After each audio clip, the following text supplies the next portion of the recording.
In this video, I am going to teach you how to copy an object from one drawing to another in AutoCAD. Whether you're working on multiple files or reusing design elements, this trick will save you a lot of time and effort. Let's get started. First, open your AutoCAD and sign into your account. Make sure both the source and destination drawings are open. Next, select the object you want to copy. You can do this by clicking on it or dragging a selection window.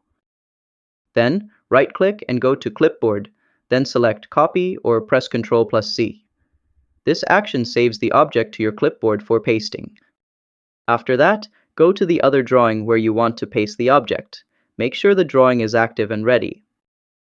Finally, right-click, go to Clipboard, then click Paste, or simply press CTRL+V. The object will appear and you can place it where needed.